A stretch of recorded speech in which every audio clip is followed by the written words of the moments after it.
Good evening, everyone. On behalf of the commissioners and staff, I would like to welcome you to the May 21st, 24 meeting of the City of Roseville Transportation Commission. If I could have everybody check their cell phones, please, and make sure they are on silent.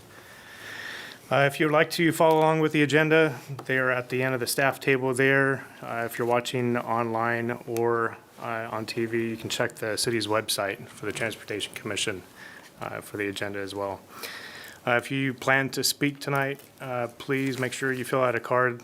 You can find that at the end of the staff table as well, and then leave that on the podium when you're done speaking. And Lainey, can we have roll call? Sure. Youth Commissioner Ponchel is absent, excused. So Commissioner Festerson. Here. Chair Groff. Here.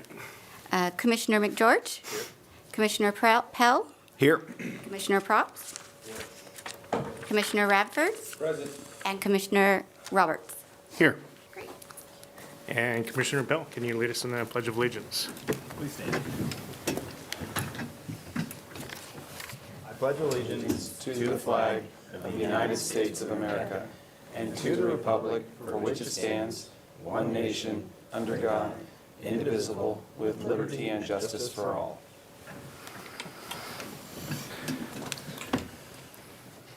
Okay, at this time, we're going to have public comments. So this is the time for anyone to address the commission only, about transportation-related items that are not on tonight's agenda. So speakers are going to restrict their comments to issues that are within the jurisdiction of the commission and limit their comments to 3 minutes. The Brown Act, with certain exceptions, does not permit the commission to discuss or take actions on these issues that are brought up in public comment, not on the agenda.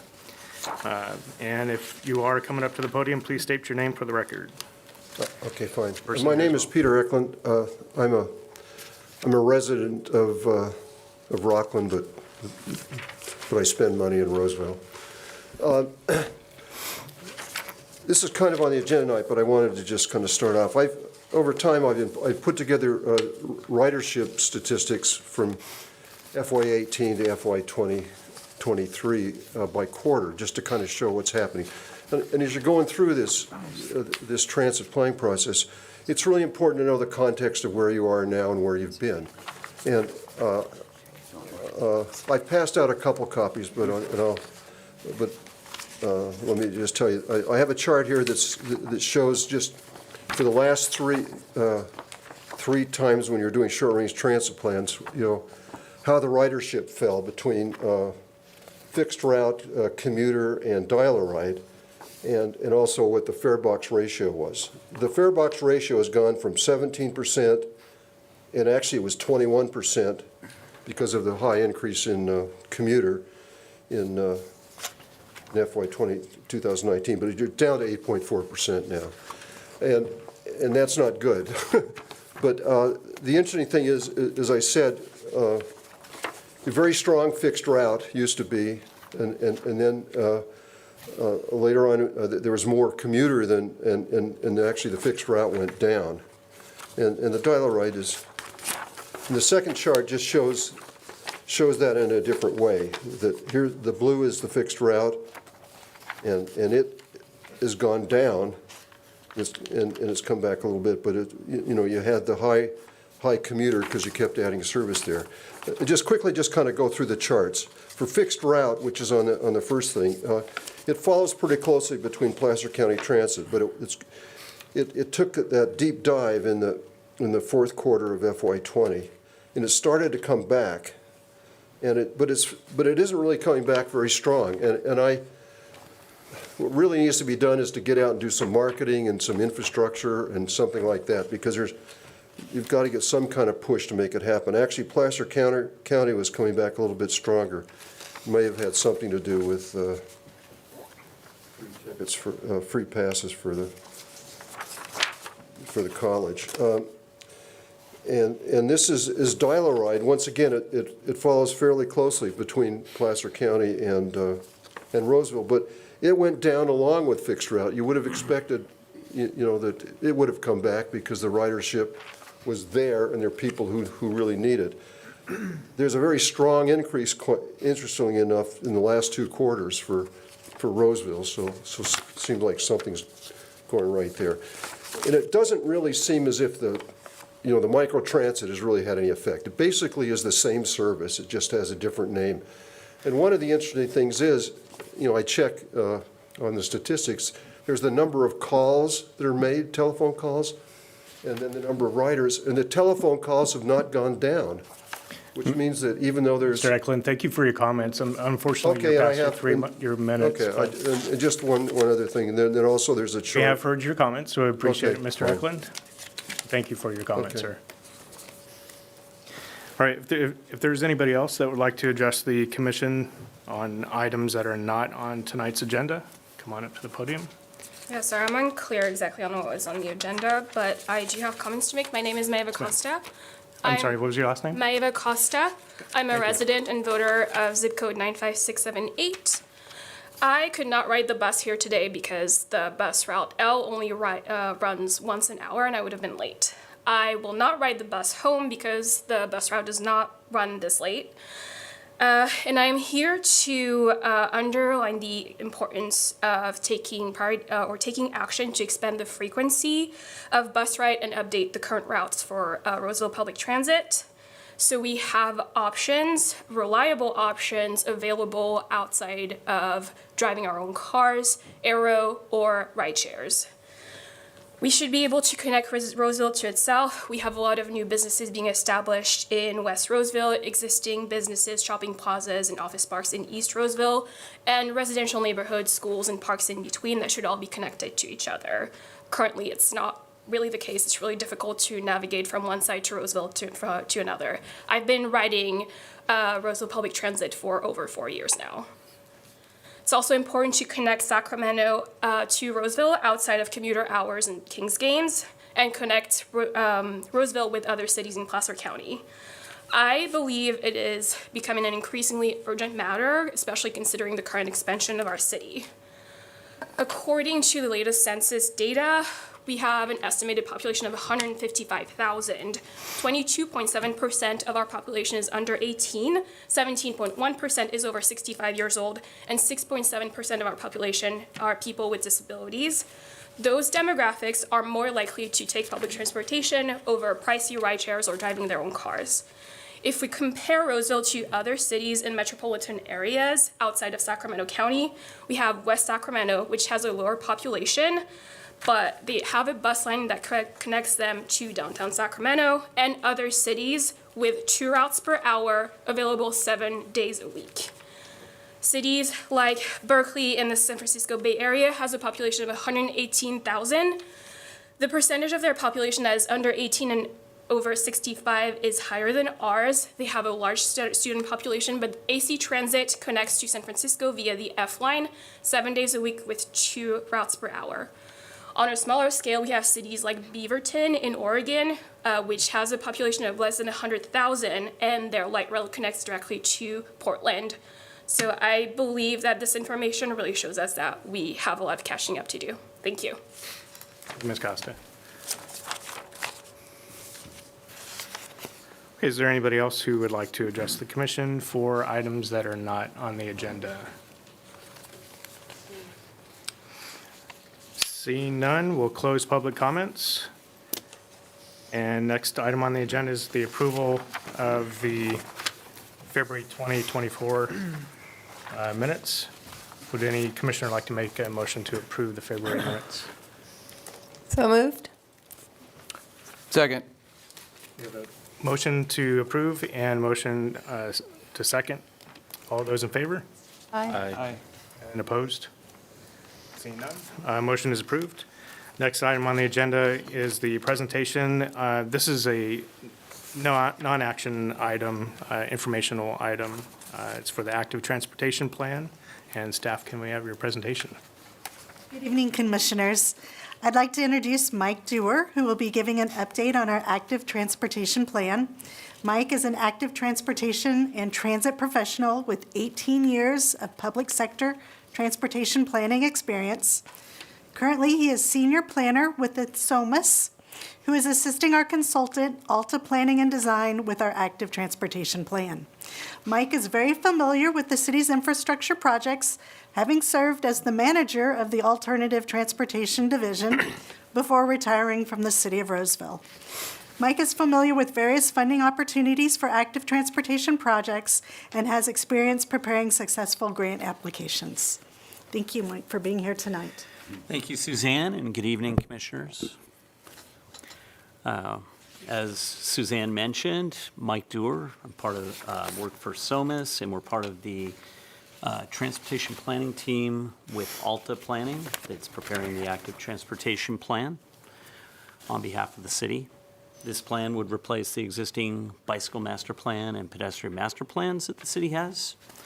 And it's also part of the city's comprehensive look at alternative transportation known as Transportation 360. This report provides an update on what has been accomplished to date and what the future steps are for preparing the plan. I wanted to start by providing a high-level overview of the project purpose. The Roseville Active Transportation Plan will help the city improve conditions for people walking, biking, and rolling in Roseville. And the recommendations will focus on improving safety, connectivity, and accessible for those folks through specific engineering enhancements, policy adjustments or improvements, and new or adapted programs throughout the city. Wanted to share with you the project schedule. This schedule actually shows the key milestones for Transportation 360. Activities associated with the active transportation plan are shown with green dots.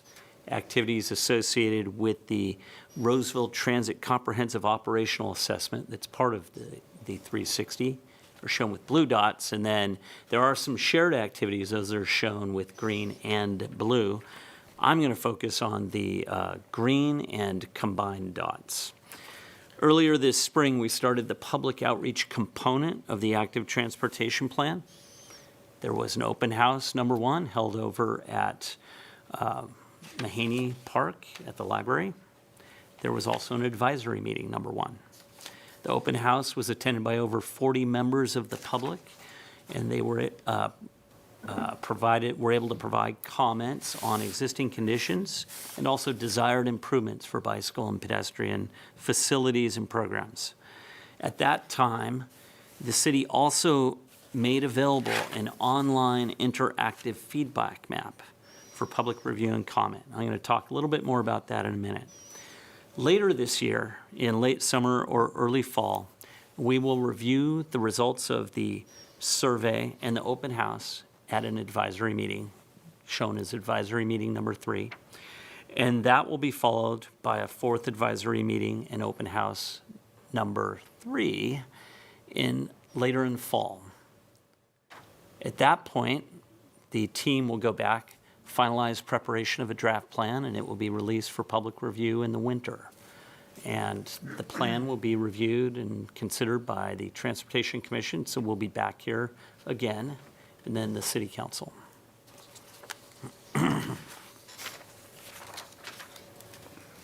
Okay, here's actually a screenshot of the project website and the interactive map. The interactive map is actually still open for review. The last day to provide comments will be May 31st of this month. The mapping tool asks the public to provide input on destinations, routes that currently work well, routes that the public would use if available, routes or barriers to walking, biking, or rolling, requested sidewalks or sidewalks in need of repair, and requested trails. So we ask the public that's listening to visit the website, roseville.ca.us/transportation360, and take that opportunity to provide us some comments on the map. This slide shows an equity profile for Roseville. The slide is based upon environmental health burden and public health burden experienced by different neighborhoods in the city. Colors are pretty much an amalgamation of the scores in both those categories. And higher environmental and health burdens are in dark blue or turquoise, and they include areas to the northeast in Stone Ridge in Roseville, and also the north industrial area and down along Baseline. The equity profile provides valuable information that is needed when prioritizing projects and applying for grants. This next slide shows walking facilities in Roseville. Off-street multi-use trails are shown in navy blue on this slide. Streets with existing sidewalks on both sides of the road are shown in green. Streets with sidewalks on only one side of the road are shown in turquoise. There's a lot fewer of those, but there are still some of those. And then streets that are orange designates that there are no sidewalks on either side of the road. But I did want to point out that many of the streets in orange that you see are in the west and northwest areas of the city. Those are the rapidly growing areas. And so this map represents the data that was available when we first started collecting the sidewalk data. But most of the streets you see out there will actually have sidewalks on both sides of the road as the development projects continue to build out. I also wanted to point out that some of the orange areas are private gated subdivisions, and those, the developer at that time made a choice to not have sidewalks within their private gated subdivision. This slide shows existing bicycle facilities in Roseville. Class 1 off-street multi-use trails, such as the one pictured on the left of the slide. Those are shown in green. Class 2 on-street bike lanes, that is, one of those is also shown at the bottom picture. Those are shown in turquoise. And then Class 3 on-street bike routes, which are typically low volume and low speed roads where cars and bicyclists share the lane, and usually signs are put on those where there may be key destinations. Those are shown in orange. Roseville has an impressive 165 miles of existing bikeways. Next is a collision analysis that we've prepared. Higher injury road segments are shown in navy blue. Higher injury intersections are shown with colored dots. Orange dots are intersections with injuries to people walking and biking. Turquoise dots are injuries to people walking, and green dots indicate intersections with injuries to bicyclists. So some of the conclusions we found through this mapping exercise are that bicycle and pedestrian-related collisions occur at a higher rate at intersections on major and minor arterial roads. So those are Roseville's 4- and 6-lane roads. Areas with commercial and mixed-use land use designations also experienced higher rates of collisions compared to other land use categories. And there were 2 intersections that emerged as key locations with multiple bicycle and pedestrian collisions. Those are Washington Boulevard and Church Street, and then Sunrise Avenue at Douglas Boulevard. And then there were 5 key corridor segments where multiple bicycle and pedestrian-related collisions occurred. Those are Douglas Boulevard, Vernon to Eureka, Foothills Boulevard from Mistywood to Atkinson, Wood Creek Oaks from Deschutes to Junction, Pleasant Grove from Missioner to Highland Park, and Kirby Way from Regency to Old Auburn. So one of the key early steps that we take in a planning activity like this is to develop a project vision and goals. The project vision that has been developed is the City of Roseville strives to provide safe and convenient active transportation travel for people of all ages and abilities by creating a well-connected network of bicycle and pedestrian facilities designed for a wide variety of users and trip purposes. And We've also developed 5 project goals. They are, Goal 1, to provide access, connectivity, and multimodal consistency, which essentially is a connected multimodal transportation network that's safe, comfortable, and convenient for all users. To provide a safer and more comfortable environment for people walking, biking, and rolling. To advance public health, well-being, and sustainability in Roseville. And then we have 2 more goals on the next slide. To pursue federal, state, and regional grant funding to implement new projects and to establish regular facility maintenance strategies. And then to increase awareness and promote safe travel behaviors for all road users.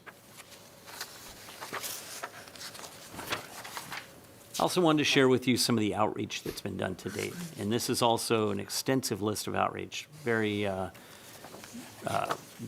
includes a variety of pop-up events at different events that the city of Roseville holds, like Wind Down Wednesday, and also at key locations like the Maidu Community Center, Lewis Orlando Transit Center, and then food truck days and walk to school days. We've also held, as I mentioned before, the public open house on April 11th at the Martha Riley Library, where more than 40 members of the community attended. And I did want to point out that one of the outreach activities on this list actually hasn't happened yet. Pleasant Grove Creek Trail Energizer Station on May 28th, so we encourage the public to come out and visit the Energizer Station. So with that, just wanted to go over the next steps or summarize those. Once the interactive mapping closes on May 31st, our team will finalize a review of the public comments, and we'll begin development of recommended improvements. After that, we'll begin prioritization of projects, and then the Phase 2 engagement that I talked about that will be in the fall and winter. Please let us know if you have any questions. Thank you, Mr. Dewar. At this time, we'll open it up for public comment. If there's anybody in the audience who would like to comment on this agenda item, please come to the podium, state your name, and you have 5 minutes. My name is Glenda Hay. I live at 321 Alta Vista Avenue. I'm one of the streets that has no sidewalks on either side. My house was built in 1936. According to the 2020 survey, our historic Sierra Vista neighborhood has over 300 residents that in my age category, over 60. I've pushed my kids in strollers down the middle of the street. I've walked my kids to school down the middle of the street, and now I'm a senior citizen walking down the middle of the street. And I am so excited that this program might actually bring sidewalks. The ones that we have now are stamped WPA 1940. We finally have another president who's investing heavily in infrastructure. I'm late to the ball. I didn't even find out about the survey. I'm sad to hear that it's closing the 31st. I did look back on the We Are Roseville posting, and it's only been posted there once on April 4th. I would ask that maybe that can get posted again. I actually came with a couple of comments because it's actually not at all user-friendly getting to it. You go to the Transportation 360 and it says survey, and you open it up and it's a bus survey. And then there's another survey and you open it up and it's an ADA survey. And you're looking for what said that there was a sidewalk survey, but there isn't a sidewalk survey. There's something called the Active Transportation Interactive Feedback Map, which isn't very clear to a whole bunch of people over 60. So could you get it posted one more time, like on the We Are Roseville website and the social media, and tell people there's a deadline? To this date, the big map of the planning looks like you have an opportunity all summer still to reply to this map. And I'd love for people to know that, no, next week's it. We were hoping to get something on the marquee at the high school and the elementary school. I mean, those are perfect if we could put it roseville.atp.alt-cloud. It's not very user-friendly of a URL, but we could put something we were hoping to get on the schools. But apparently we're running out of time with the May 31st closing date. Yeah, if you could possibly get it out on social media, especially like the We Are Roseville Facebook page or the email blast, that their deadline's approaching. If you haven't done it yet, you're Say, can almost you- out of time kind of Can thing. you address your comments Oh, to us, please? I'm sorry. We just have rules. Appreciate it. Thank you. Okay. Yeah, if we could get that one more media blast to let people know that the deadline's approaching. Again, looking at that survey, it looks like this is an all summer long sort of community input thing, and it isn't. It's only until next week. In fact, the 31st is Roseville High School's graduation.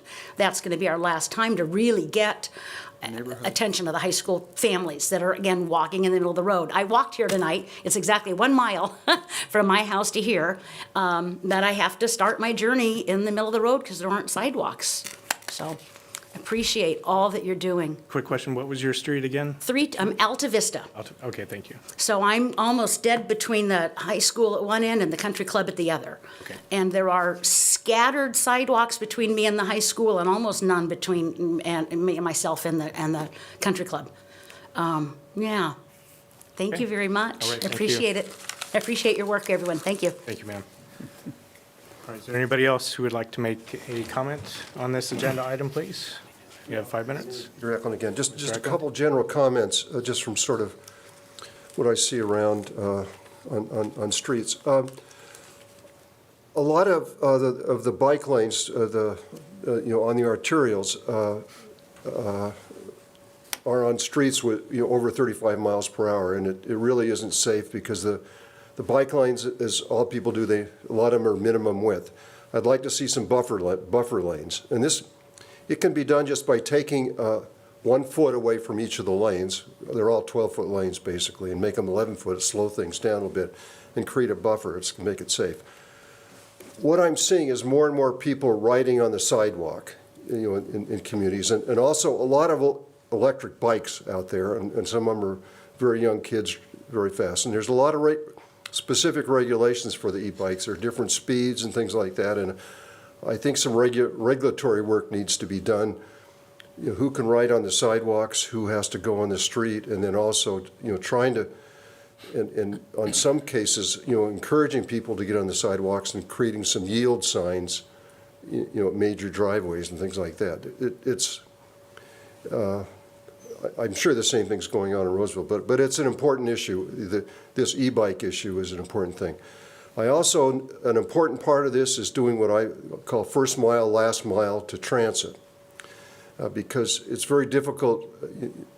People, almost everybody needs to walk more than a half a mile, but on a bike they can live a mile away or even longer. And so you have to have some bike racks at the station, at the bus stops, and they need to be the standard you use so that they can be locked in a couple of places, and some of them can be in shopping centers and everything, but that's important.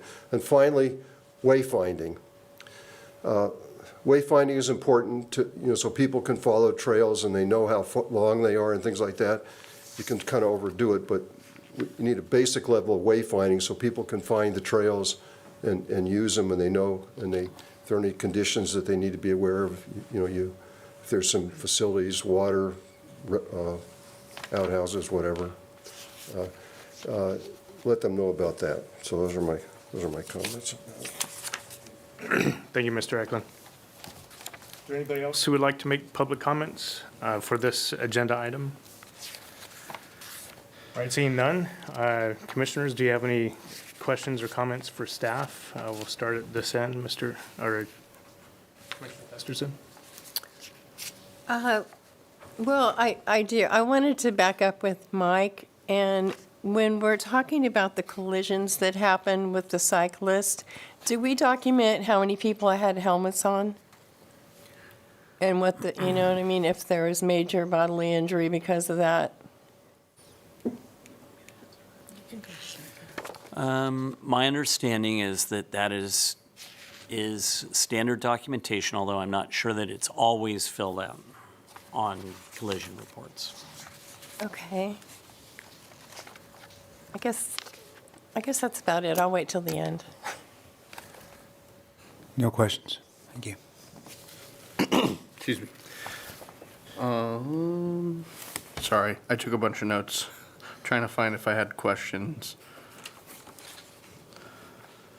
I was curious, what were the criteria to score the environmental and health profiles?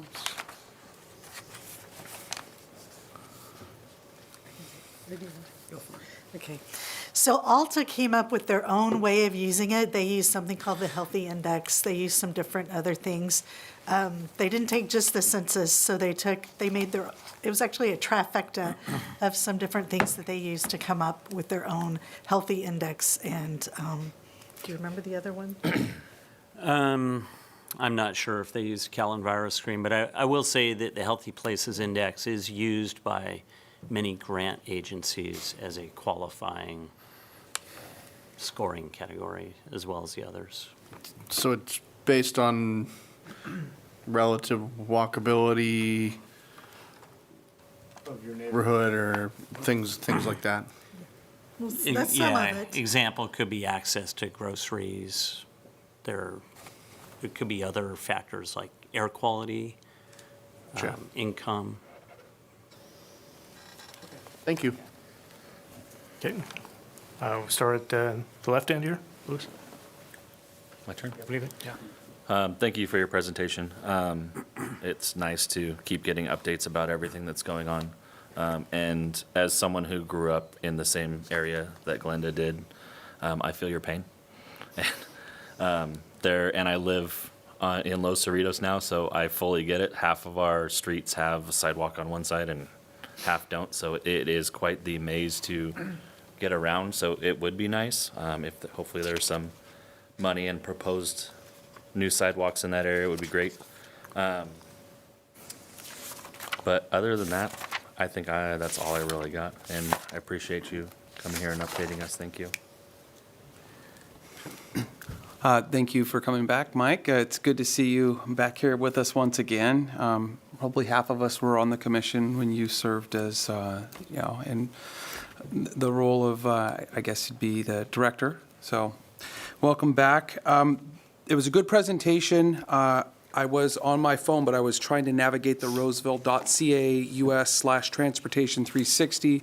I was able to access the city's website, but I was really thought that Glenda Hay, who made some very good points, I'd like to just leave a comment. What about this? And it's not very user-friendly in that regard, or something a little more layman's terms, make a comment, because it takes you to the departments. I guess we could make a call, but I think that would be something, just a point of information. Maybe we could make that real quick. Hey, the potholes here, or the sidewalk ends abruptly. I mean, like Lewis, I grew up in the neighborhood, and there's a handful of us, there's a few of us, we'll say, that went to Roseville High School, and I'm curious if she walked across, Miss Hay walked across the train tracks over here or went the Crooked Bridge. I think they're both about the same distance, and other than the Andorra Tunnel on a bicycle, navigating that Crooked Bridge as like a 6, 7-year-old, we used to ride bikes around town, kids. We didn't play on these too much, but it was a fun time. But that's something historic. It's a real piece of Roseville. And I was actually walking across it with my kids the other day, and I'm hoping that we keep that for many generations to come. But we go in that neighborhood quite often by the high school, and there is no sidewalks. Go on Halloween, it's kind of a destination, and that would be good to see some love there. But there's other neighborhoods as well, and I guess back to my point, and I apologize that I'm burning up the mic time, I think just some comments that really more user-friendly address this. Thank you. Mr. Bell?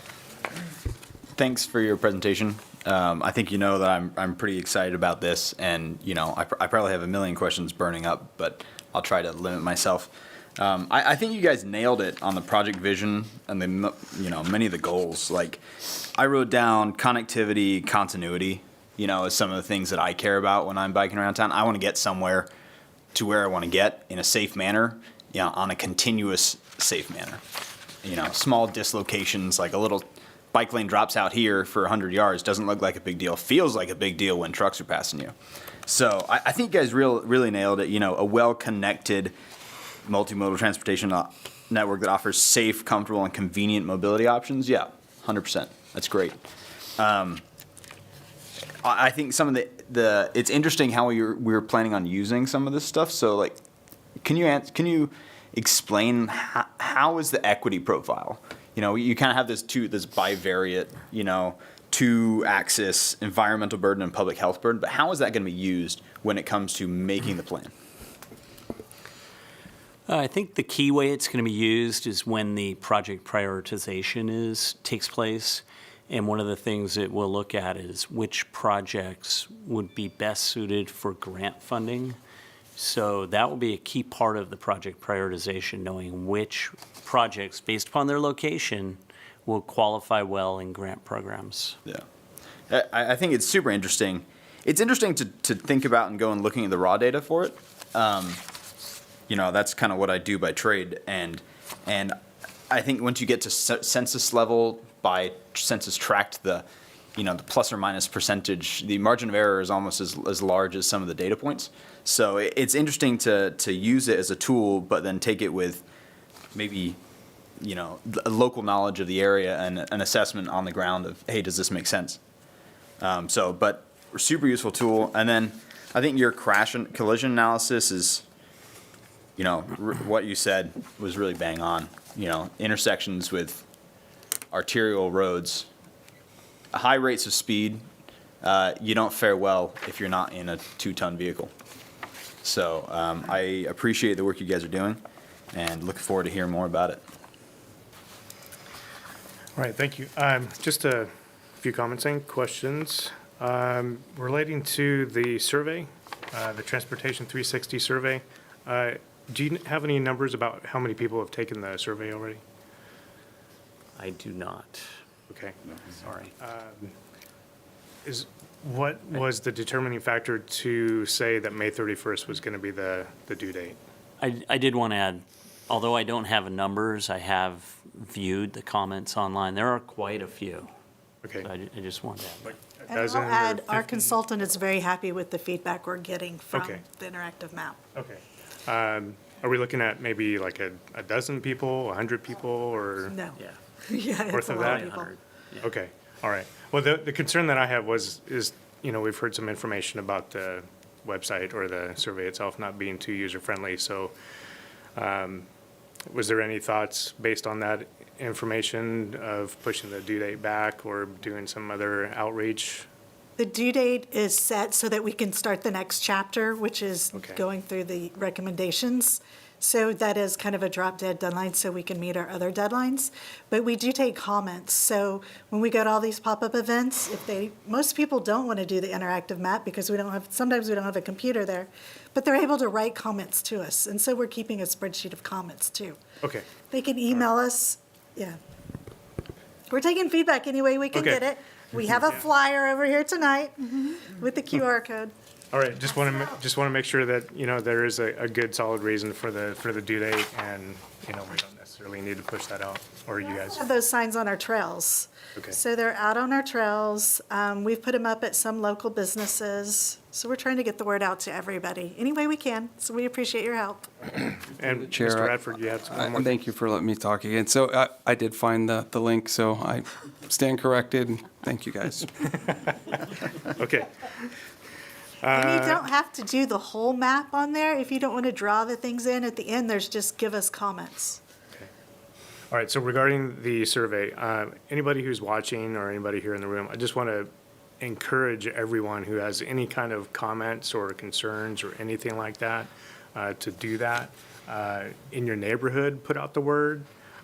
Send it to family and friends who, you know, live in Roseville who might have a concern as well. So spread the word, and we appreciate you doing your part as well. And then, Can I ask what the email is? let's see, we can get that information for you. The collision analysis, very good on, just like Commissioner Pell said. Is there still for staff, Mr. Schofield, is there still conversations with the PD relating to locations of high collision rates? Is there like the monthly meeting that still goes on between staff? No, not a monthly meeting. Well, whenever as needed? Yeah. Okay. And so just to play devil's advocate, I trust that these two major intersections relating to people walking and biking involved with vehicles, those have been passed on to the PD as well. I'm pretty sure they would be as a matter of practice, but just got to say it. And then, so, yeah, I'm sure the motors would be interested in some of the moving violations that would take place at that location. Let's see. I think that's all I had. Okay. Anybody else? Last questions or comments? All right, so we'll close that item, and now moving on to item 6.2, the COA. And no action is required on the part of the commission. This is an informational item. And staff, can we have your presentation? Good evening, Chair Groff. Good evening, Commissioners. The initial plan for this evening was for our consultant, Innovate Mobility, to provide a more detailed update on Roseville Transit's comprehensive operational analysis, what we've been doing. And it also included a presentation on the overall effectiveness of our transit system. Unfortunately, over the weekend, Raul, who you met at the previous commission meeting, had a family emergency, and he was unable to get out here from North Carolina. So staff decided what would be best is, instead of doing his detailed presentation, I'll give you just a quick high-level overview of what we've been doing and what's coming up next. And then we're going to push that presentation to our next commission meeting when Raul is here and can provide all the details for you. So since we last met in February, we've been very busy with the COA. Much of what's happening right now is behind the scenes, as we're looking at all the data and we're taking public input to work on our draft recommendations. On April 11th, as Mike and Suzanne mentioned, we had the open house out at Riley Library, and the COA and the active transportation plan, we've been working together on both the open houses the open house we've had and the one we're going to have, as well as these pop-up and community events. There were over 40 people at that event, as Mike said. Utilizing the Transportation 360 website, we did have the transit survey, which was briefly mentioned. The first one that we had that just closed was for our local service. We asked people to tell us what they like and don't like about our service. Happy to say that we received almost 200 comments on our local service.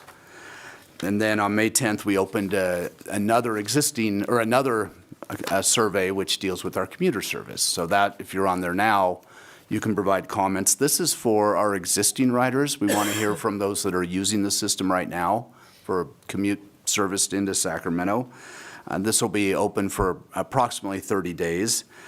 And so we'll be taking that input. We'll also be continuing with the community events and the pop-up events that Suzanne and Mike shared with you earlier. We'll be using that for COA outreach as well. So all of this information's added to the current data to assist us in developing our draft recommendations. So looking ahead, in July, we plan to come back to you and present our draft recommendations, just draft. We want to start by sharing the PowerPoint, which talks about the consultant study on Roseville's transit effectiveness. And this is important. This study represents a comprehensive effort to evaluate the performance of our transit system by comparing our coverage and quality of the service or the transit experience compared to driving. So following that presentation in July, we will then share our draft recommendations. Around that time, we're also going to release a third survey that goes out to just the general public, writing, non-writing public, to get input on these early recommendations or draft recommendations.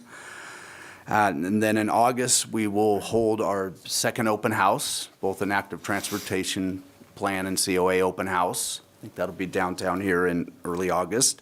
And then at the August commission meeting, our plan is to present what we would call our final recommendations, obviously, subject to comments from the commission and the council. But we hope to present that in August, may slip to September, but our current plan is to to get that to you in August.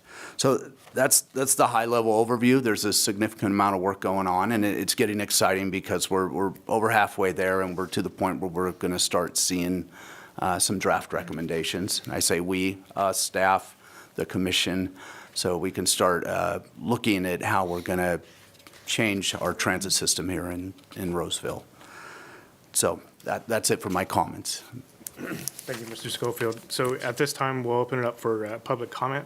If there's anybody in the audience who'd like to make public comment on this agenda item only, you would have 5 minutes. Please come up to the podium, state your name. Well, it's too bad that Rahul is not here. I was hoping to have something to really dig my teeth into. I'm really concerned, there's two studies going on. Placer County Transit's doing one and Roseville's doing the other one. And I'm sure they're both trying to do as good as possible. My concern is that the two, and I know more from the Placer County side, I'm on their advisory committee right now for the project, but they aren't looking at all on anything that's integrating at all. And, there's lots of problems with the system. About half of them would go away if there was a combined transit authority that handled both Roseville, Lincoln, and Rockland. They would just go away. And Rockland just doesn't have any input into anything because it doesn't have its own system. And so there's lots of issues, and none of them are being addressed. And the two that I think talked about a little bit before, one of them is the service on what I call Fairway Lone Tree. There's a desert right now between Pleasant Grove, all the way out to Sunset. And this area is incredibly doing well. Everybody wants to go there. There's a booming restaurants and things. It's totally crowded on Saturday. There's a movie theater and everything else. Can't get there. Can't get there. There's no route, and nobody understands that it's needed for both communities. And I've presented a couple options. I've never heard any discussion on them at all. And it needs to be done. The two communities most of the residents don't even know where one city ends and begins in that particular area. And everybody goes there back and forth. And so I'm just hoping that we start looking, and one of the routes, Route 20, it goes right along the border between Roseville and Rockland, and there's about area in there that doesn't have any stops because there's no agreement on having a stop for Roseville residents. And then the corridor of Pleasant Grove and Blue Oaks is the same way. It's Roseville residents who have no transit system, and they never will, because nobody is willing to bite the bullet and try to come to do something that will work for all the residents. And it just means one goes into the other, a route goes into both of them, and they pay their fair share. Now, it's interesting, the Rapid Link is the first project that really is inner city. It goes Lincoln and Roseville and everything else, and that is a project that has problems nobody's looked at. Nobody has ever produced the operating strategy for how to do it. It's a private document. It's never been issued to the public. It's an $11 million project that has 6 stops. The mileage between each stop is 1.5 miles. Can you imagine a local transit route that has stops 1.5 miles? Nobody can get there. And nobody's caring about that either. So there's a lot of issues. They can be resolved, but people have to work together. They have to look beyond the box and try to solve them. And it's not happening. And Ed is unfortunate because he ended up with the project. He wasn't in charge at the time, but he's got this $11 million project that nobody wants to change anything. The word is out that, well, we can't change it because Caltrans won't let us. That's not correct at all. It's a pilot program. Change it, make it better. They want the damn thing to work. But nobody is willing to do it. So it's an issue to take on, and it is probably the most important, that getting that thing to work, Rapid Link, is the most important thing in that entire study, because if it doesn't work, it's influencing every other route that is going along the same route. And by the way, the route is probably a good route, but there's 30 problems with the damn thing. Anyway, good luck. Thank you, Mr. Eklund. Is there anybody else in the audience that would like to address the commission regarding this agenda item? All right, seeing none, so we'll close public comments. And this is the time for commissioners for any questions or comments for staff. We'll start on my left here. Louis? Thank you, Ed, for your time. Sorry we didn't get the whole spiel, and sorry for everyone who's here that they didn't get the whole presentation. The only comment I have is, I know you were concerned, Ms. Costa, about the bus routes and what you can and can't take. I would encourage you to, the survey's open, go fill out the survey, because that's what we're here for, to try to help that. I've been talking to Everett for 3 years. Thank you, Mr. Eklund. We've had your comments. We appreciate it, sir. I fill out Thank you, sir. surveys. I fill out surveys. And I have the same problems. Other than that, I hope that, Have a tabletop meeting. Mr. Eklund, Yeah. appreciate your comments. We've heard your comments, but thank you.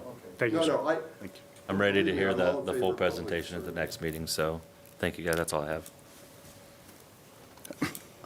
Thank you, Commissioner Groff, and thank you, Mr. Schofield. I'll hold my comments for when Raul returns. Thank you. Perfect. Thank you, Mr. Schofield. And yeah, I'm excited to see what Rahul brings to us the next time he's available. I would say that I hope we're looking at like rider experience. If people can't, there's like two problems. People cannot ride the bus if transit doesn't take you where they want to go, and people will not ride the bus if the rider experience isn't very good. There's not many. In the carrot and stick analogy, there's not many sticks to get people to ride the bus, but there's, so you got to have a pretty good carrot. So that's what I really hope to see us focus on as a city is rider experience. How do we make it a great day to ride Roseville Transit? Most days are pretty great in Roseville, so we can make it, make sure it's good for Roseville Transit too. And then, I think that also combines with seamless transit. If you want to get to Sacramento and you have to use different agencies, that is not fun. I think that a seamless experience between agencies is really where transportation in California and the state is probably going. You see a seamless transit agency or seamless transit advocacy in the Bay Area, where they have 27 transit agencies, and we are not the Bay Area, but there's multiple transit agencies, and people want to get around. People don't just want to necessarily get to Roseville as much as they should. We'd love for them to stay in town, but I think that combines with rider experience. So really looking forward to seeing what Rahul comes up with. Good luck with the rest of the project. I know you probably have a lot ahead of you. Commissioner Festerson? Yes, I have a few comments. Thank you, Ed, and everyone for your presentation. I just wanted to do a local bike update, proud Roseville. Nielsen Palace, he graduated from Roseville High School, and he's a professional cyclist, and he does the Tour de France. He's just a great rider. Right now, he's had injury, but he's working back, and he's going to be in the Tour de France. So I encourage you to turn that on TV. It's just wonderful to watch and to see the different places in Europe where they're cycling, and just Roseville proud because he grew up going on our bike trails. We're not at the end. Oh, gosh. A little out of turn, but that's okay. Okay, so The comments or questions on the COA? I'm sorry. That's okay. Do you have anything for the COA? No, thank you. No? Okay. Thanks, Ed. All right. Thanks, Ron.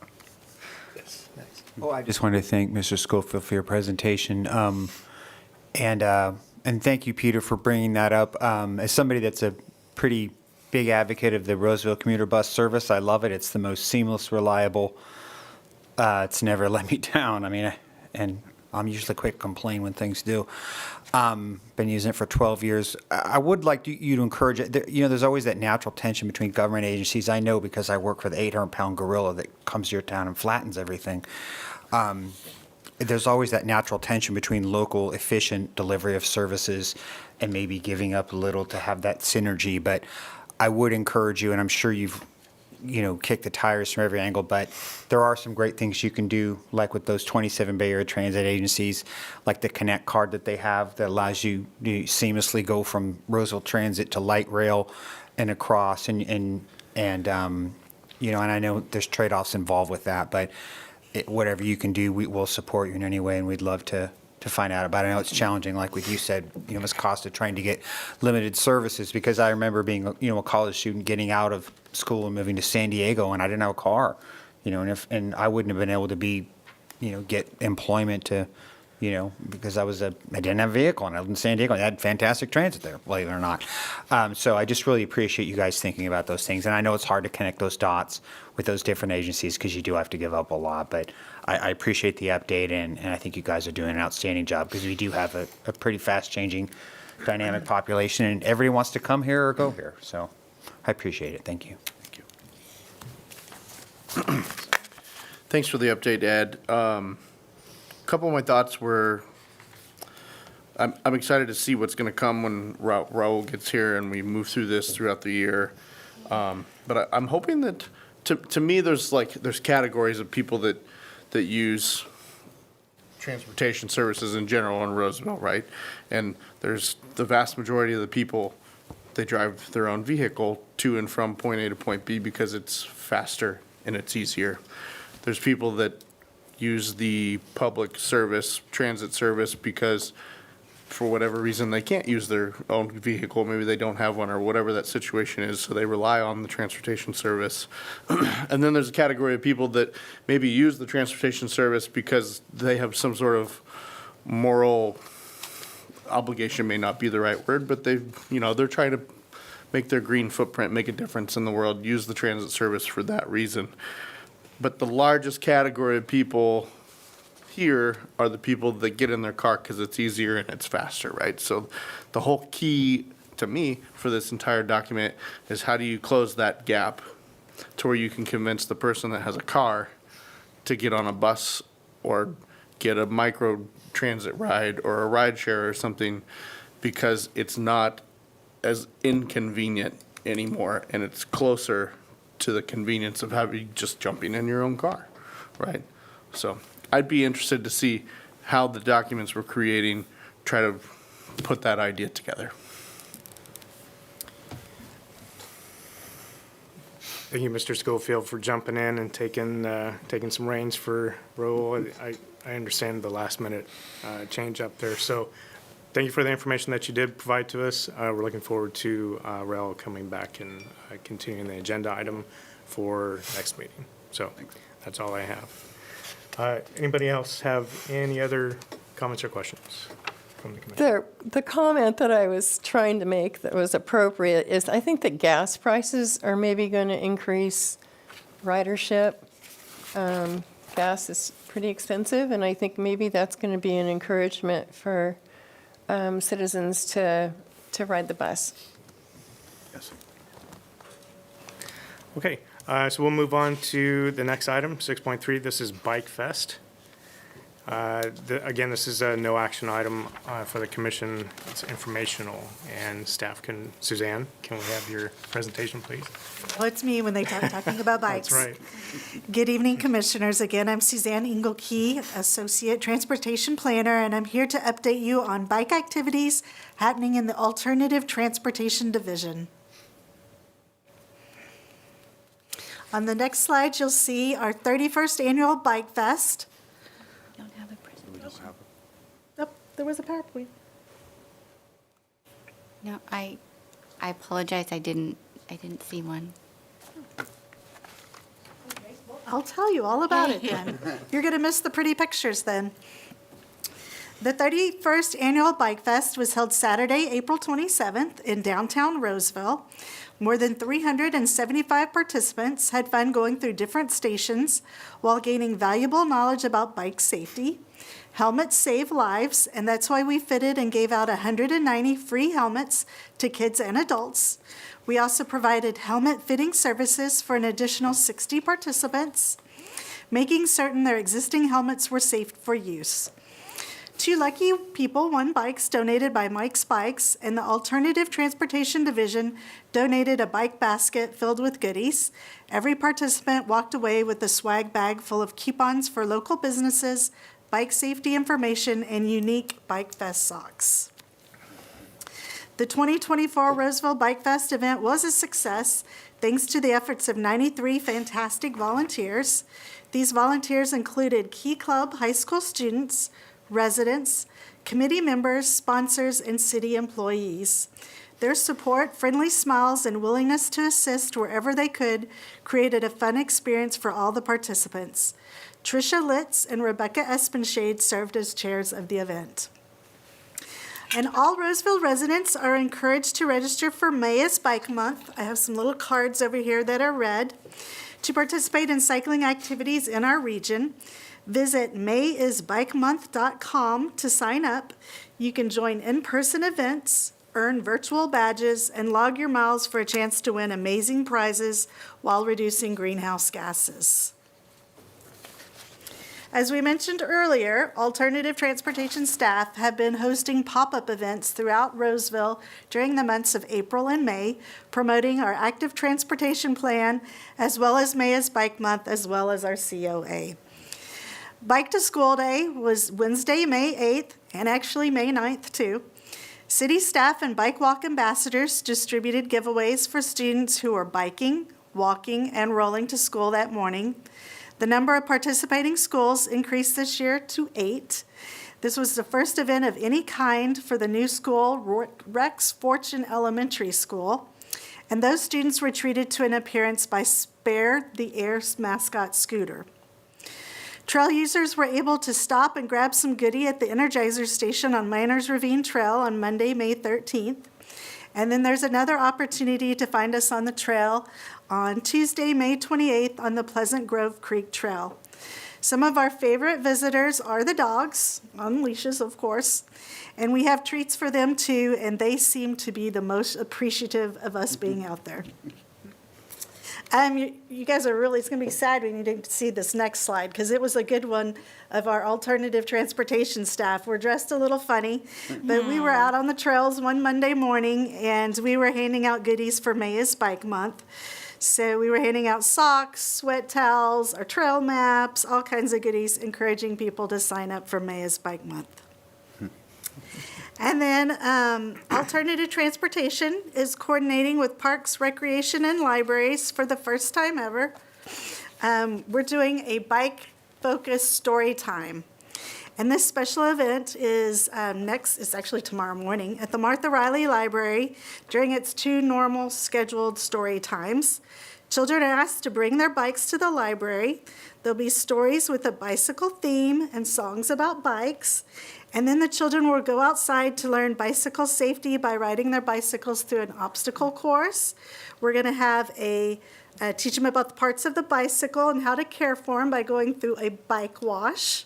And then we're also going to have a watercolor helmet safety page. We're expecting 100 participants for this fun event. And lastly, I've brought some things over here to share. Trailibration is back for its second summer. Families are encouraged to get out and explore our different trails from May 27th, that's Memorial Day, to August 16th. First, participants can pick up a passport at our library's Alternative Transportation office, at city bike events, or it can be downloaded from our city website. And you guys are getting a sneak peek because I've got them here tonight. It's really easy. There are 10 different city trails that have been selected for you to visit. You find the Trailibration sign on the trails. Each sign has a little logo that you enter into your Trailibration passport. And then a scavenger hunt has been added to this year's Trailibration for even more seeking fun. On August 16th, you bring your passport to Friday Flicks in the Park to pick up a prize. And completed passports are put into a drawing for entry into a City Parks and Recreation Libraries event. And you can visit the city website for more information on Trailibration. That is all I have for you tonight, but when you're picking up some goodies, I do have some cute May is Bike Month bandanas for you too. All right. Thank you, There's Suzanne. enough for some audience members. Thank you so much. So we'll open it up for a public comment on this agenda item. Is there anybody in the audience who has comments for this agenda item only? You'll have 5 minutes. Seeing none, we'll close the public comments. And so this is the time for the commissioners for any questions or comments. We'll start this end again. Commissioner Festerson? Okay, well, I already told you about Nielsen Paulus. Please check out the Tour de France and watch him. He's an amazing young cyclist, and he grew up on the bike trails here. So you never know who's out on the bike trail and who's going to end up at the Tour de France. So I'm really proud of him and his family. One thing that, excuse me, I wanted to bring the World Championships for BMX racing. It's as if we kind of forget they're there on Riverside. I went over there, and I don't even see a bike lane on Riverside in between Darling Way and Kirby. And it just seems like we have forgotten that piece of property. And I think it's really important that we pay attention to that, because the World Championships were here a couple weeks ago. And actually, my niece is a world champion. She's number 20 in the world. And so that's how I became knowledgeable about the facilities. And I just think it's really sad. I just would like the city to look into, let's help out the BMX racers. We have a lot of racers here that, they're just not into road bikes. They're also into BMX bikes. So that was just a comment I had. And I'm so proud of you in Bike Fest. The difference between a bike enthusiast and a cyclist is a helmet, and that's all it is. And when a cyclist is driving down the road and you see someone riding a bike and they don't have a helmet on, you cringe. And so I hope that all Roseville bikers become cyclists and make sure they're wearing their helmets. And I was wondering if we could get some information on the bike trails. I mean, can we do the e-bikes there? Can we because it says no motorized operation, so e-bikes are not a motor. But there are some people with scooters that they have a little engine on them and brakes up here on their scooter. So I'm curious about that. And again, I hope they're all wearing helmets. I think that's it. The BMX was my main point tonight, that I hope you can come back and tell us why or why not we're doing that. I want to make a comment. Thank you for saying Alta Vista. Your neighborhood is a beautiful neighborhood, and it's scary just driving to the country club, with the people coming in and out. And so I take that to heart. I've spent all my life going down that road, and it's scary. And so Have you completed the survey? I just appreciate your comments tonight, and I think that's it. Thank you. Jason? No comments, thank you. None here either, thank you. Louis? Thank you for everything. Sorry we didn't have your pictures. I would have loved to see you guys dressed silly. Also, I like to hear that. Right here. Yeah. I love to hear that there's new stuff happening, like the bike story time. If my kids were still little, that would be something we would definitely be interested in. And then we hope that the Trailibration goes very well for everything this year too. So I'm glad to hear that Bike Fest was a success again. And that's all I got. No comments, but thank you for your presentation, Suzanne.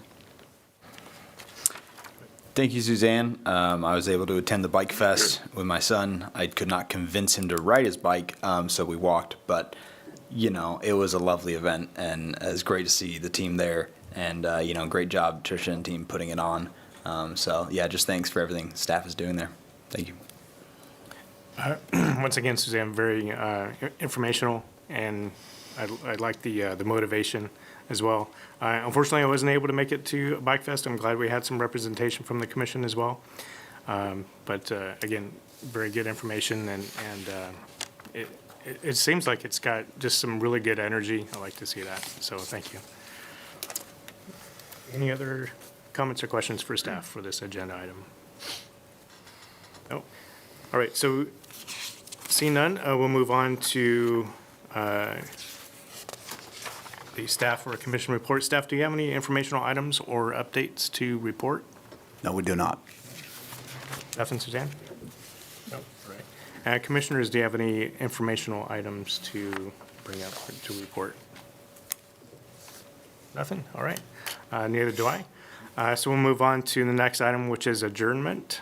Can I have a motion from a commissioner for a motion to adjourn? Move. Mr. Second. Radford and Ms. Festerson, seconds.